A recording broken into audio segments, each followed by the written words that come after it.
Epilepsy यानी मिर्गी रोग के बारे में कुछ बातें करेंगे। एपिलेप्सी एक तंत्रिका तंत्र यानी मस्तिष्क न्यूरो का एक रोग है जिसमें बार-बार दौरे होने की प्रक्रिया हो जाती है। ये दौरे कई बार दिमाग में कोई निशान होता है, कई बार कोई पुराना लकवा होता है या कोई कैल्शियम का स्पॉट जमा होता है, उस वजह से हो जाता है। कई बार अन्य कोई वजह से भी होते हैं, लेकिन ये दौरे बार-बार आते हैं और बार-बार आने को ही मिर्गी रोग कहा जाता है। ये दौरे कई तरह के होते हैं। सामान्य तौर पर हम जो दौरा देखते हैं, जो बड़ा दौरा होता है, उसमें हाथ-पाँव पहले टाइट हो जाते हैं, फिर उनमें कंपन होता है, फिर मुँह से झाग निकलना या जीभ कट जाना, कपड़ों में यूरिन वगैरह पास हो जाना, ये सब चीज़ें होती हैं। और उसके बाद कुछ देर के लिए आदमी गफलत में चला जाता है।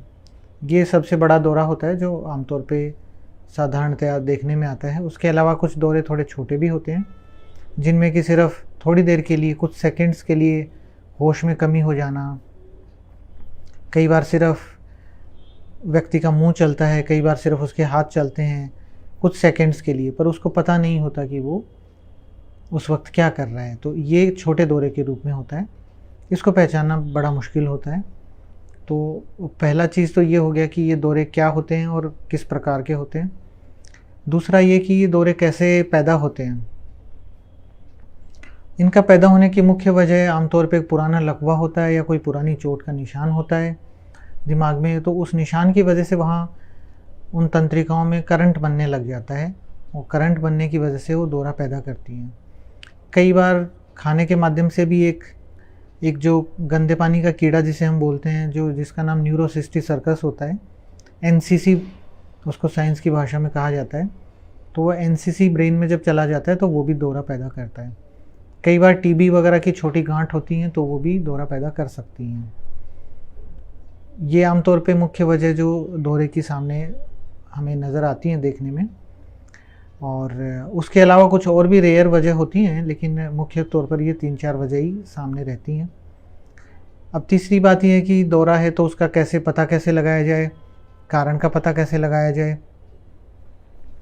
कारण में सबसे पहले हमें पता करने के लिए सबसे ज़रूरी है कि कोई हमें उस इवेंट की हिस्ट्री, कोई रिलायबल उसका आई विटनेस हो, कोई वहाँ प्रत्यक्षदर्शी मौजूद हो जो हमें बता सके कि उस वक्त हुआ क्या था। क्योंकि इस तरह की जो हाथ पांव हिलना, बेहोश हो जाना, इस तरह की घटनाएं बिना दौरे वाली जो चीज़ें होती हैं, कई बार टेंशन वाला दौरा होता है उसमें भी यही चीज़ होती है, लेकिन वो मिर्गी वाला नहीं होता। दोनों में फ़र्क करना कई बार बड़ा मुश्किल होता है। लेकिन अगर सामने वहाँ जो मौजूद व्यक्ति है, अगर वो बिल्कुल क्लियर वो बताता है, तो हिस्ट्री सबसे इसमें इम्पोर्टेंट होता है कि ये दौरा है या नहीं है। वो पता करने के लिए जो आई विटनेस अकाउंट होता है, प्रत्यक्षदर्शी जैसा बताते हैं, वो सबसे महत्वपूर्ण वही चीज़ होती है जिससे आप पता कर पाते हैं कि दौरा है मिर्गी वाला या बिना मिर्गी वाला। हिस्ट्री के बाद फिर हमें जांच करनी होती है। जांच में मुख्य तौर पर सीटी स्कैन या एमआरआई की जांच की जाती है। तो सीटी स्कैन में बहुत बार हमें वो जो एनसीसी, जो खाने वाला कीड़ा होता है गंदे पानी से जो शरीर में जाता है, वो बहुत बार नज़र आता है। बहुत बार कोई पुरानी चोट के निशान, कई बार कुछ चीज़ें होती हैं जो सीटी स्कैन में नहीं नज़र आती हैं, वो फिर बाद में एमआरआई करने पर उसमें नज़र आ जाती हैं। एक ईईजी नाम की जांच इसमें और होती है। उससे हम ब्रेन की जो उस वक्त जो ब्रेन में जो इलेक्ट्रिक करंट बन रहा होता है उसकी एक्टिविटी हम देखते हैं। ईईजी से भी काफ़ी कुछ इसमें मदद मिलती है। कई बार एमआरआई और सीटी स्कैन नॉर्मल होता है, लेकिन ईईजी में उस वक्त जब करते हैं तो प्रॉब्लम आती है, तो वो चीज़ भी ये कन्फर्म होता है कि ये दौरा ही है। तीसरा, एक कैल्शियम की जांच इसमें होती है। कई बार शरीर में कैल्शियम की कमी से दौरा पैदा हो जाता है। और सोडियम नाम का एक तत्व होता है, सोडियम की कमी से भी दौरे पैदा हो जाते हैं। तो मुख्य तौर पर ये 2 ब्लड की जांचें और एमआरआई या सीटी स्कैन और एक ईईजी नाम की जांच की जाती है। उन जांचों में जो निकलता है उसके आधार पे फिर आगे ट्रीटमेंट होता है। ट्रीटमेंट में काफ़ी सारी दवाइयाँ उपलब्ध हैं और पिछले 3-4 साल में तो दवाइयों की संख्या में काफ़ी बढ़ोतरी हो गई है और लगभग हर वर्ग के जो व्यक्ति हैं उनके लिए अलग अलग तरह की अच्छी और नई और असरदार दवाइयाँ उपलब्ध हैं। उन दवाइयों को नियमित रूप से लेने से आमतौर पे जो बार बार दौरे आने की प्रक्रिया है उसको काफ़ी हद तक हम रोक सकते हैं और उससे दौरे के टाइम होने वाली जो परेशानियां हैं उनसे बचा जा सकता है।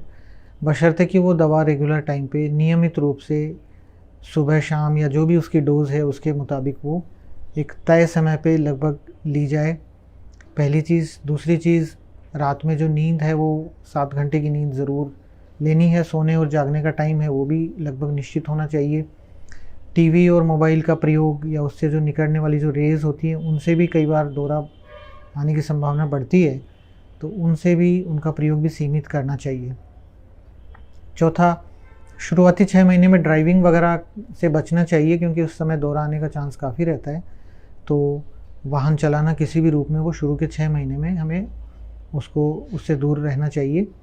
साथ में जहाँ ऐसा काम जहाँ ऊंचाई वाली जगह हो, या फिर पानी हो, या फिर आग पास में हो जिससे कोई दौरा आ जाए तो उस वक्त जान भी खतरे में पड़ सकती है, तो उनसे भी शुरुआती 5-6 महीने में बचना चाहिए।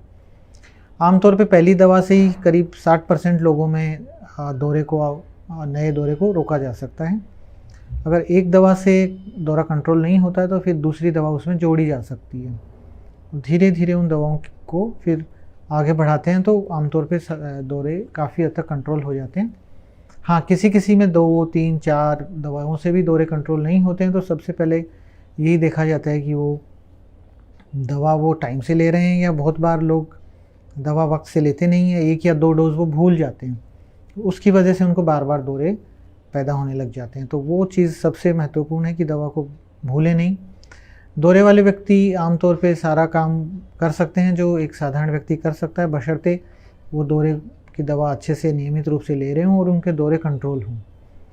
साथ में तनाव में रहना, बहुत ज़्यादा शारीरिक थकान से भी दौरा आने की संभावना बढ़ जाती है, तो वो चीज़ भी हमें ध्यान रखना चाहिए कि वो उस चीज़ से बचें।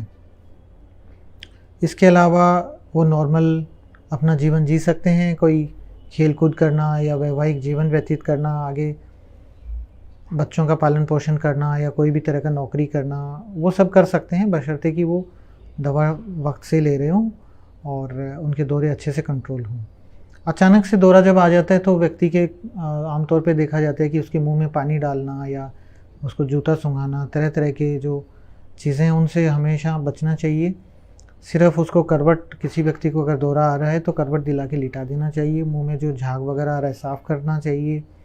गला में अगर कोई चीज़ है, गला टाइट कॉलर है तो उसको लूज़ करना है। साथ में उसको कोई मुंह में अगर कोई लार या कोई उसका दांत वगैरह टूट के फंस गया है तो उसको निकालना चाहिए। पर मुंह में चम्मच देना या मुंह में अंगुली डालना, उसको ज़बरदस्ती खोलने की कोशिश करना, उन चीज़ों से बचना चाहिए। धीरे धीरे वो दौरा अपने आप ही समाप्त हो जाता है। बस 2-3 मिनट वो करवट दिला के रखेंगे। हाथ पांव पकड़ने की भी कोशिश नहीं करनी चाहिए, उससे हाथ पांव में चोट या इंजरी लगने का खतरा बढ़ जाता है। आजकल एक नाक में करने का स्प्रे भी आता है, तो जिस वक्त दौरा आ रहा हो उस वक्त वो नाक में करने का स्प्रे अगर हम नाक में कर देते हैं तो फिर वो दौरे को तुरंत वहाँ रोका जा सकता है। तो एक जो इमरजेंसी की स्थिति बन जाती है घर में कि अब दौरा आ गया तो अचानक क्या करें, तो उसमें भी घबराना नहीं चाहिए। उसमें अगर वो स्प्रे कर देते हैं तो फिर वो दौरा वहीं पे रुक जाता है। तो इंजेक्शन या वो चीज़ घर पे कई बार उस वक्त संभव नहीं हो पाती है, तो उस चीज़ का समाधान वो स्प्रे होता है। तो इस तरह से मिर्गी रोग के बारे में सारी चीज़ें एक जानकारी देने की कोशिश मैंने की है और उम्मीद है कि आपके लिए फ़ायदेमंद साबित हो। धन्यवाद।